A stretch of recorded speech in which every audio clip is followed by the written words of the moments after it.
क्योंकि तनाव जितना ज़्यादा हमारे दिमाग पर होता है उतनी ज़्यादा हमारी आंखों पर प्रभाव पड़ता है तनाव से। बहुत से लोग दिमाग का चश्मा लगाते नहीं लगाते, सिर में दर्द होता है उनको चश्मा लगाना पड़ता है, तनाव का है।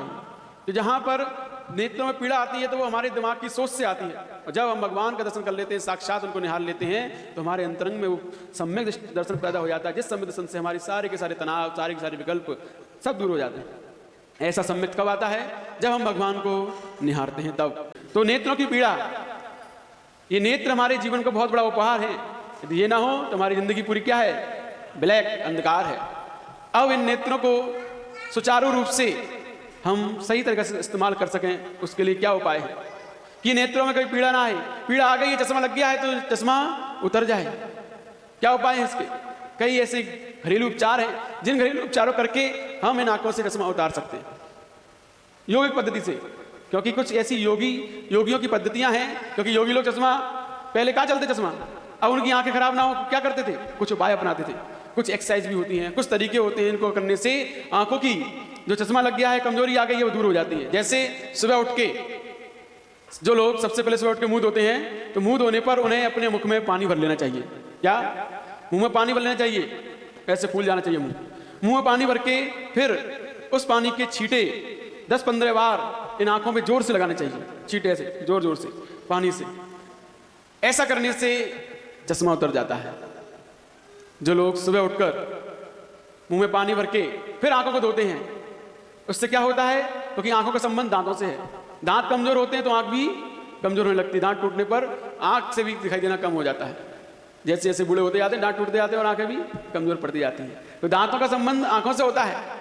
तो इसीलिए मुंह में पानी इसलिए भरा हमने, क्योंकि जो आंखों की गर्मी है, वो गर्मी जब हम इसे पानी लगाएंगे तो वो गर्मी नीचे दांतों में आएगी, और वो दांतों में आने से पानी, वो दांत गर्म हो जाएंगे, जबड़े गर्म हो जाएंगे। तो इसीलिए वो पानी उसको ठंडा रखेगा, और फिर उस पानी को हम बाहर निकाल देंगे, इससे की गर्मी बाहर निकल जाएगी।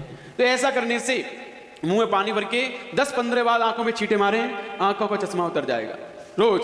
दूसरा उपाय, सप्ताह में 2 बार अपनी नाक में बादाम का तेल, बादाम रोगन या फिर गाय का घी डालें और जोर से डाल के खींचें उसे।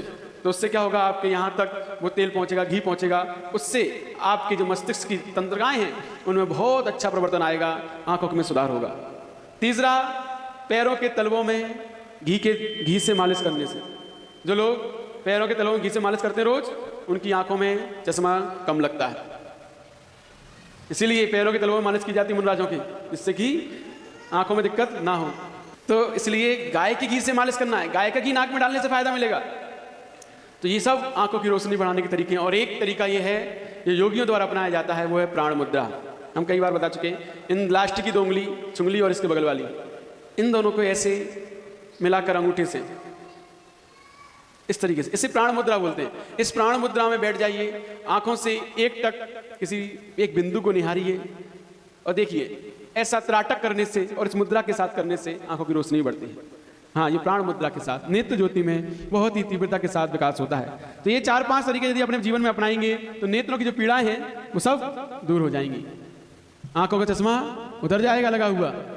सबसे ज्यादा कार्यकारी है तो आंखें धोने का तरीका, मुंह धोने का तरीका, कि मुंह धोने के समय मुंह में पानी भर के फिर आंखों में छींटे 10-15 बार छींटे रोज सुबह उठ के लगाएं, और वो मुंह का पानी बाहर निकाल दें, अंदर नहीं ले जाना है, बाहर निकाल दिया जाए, क्योंकि गर्मी बाहर निकल जाएगी दांतों।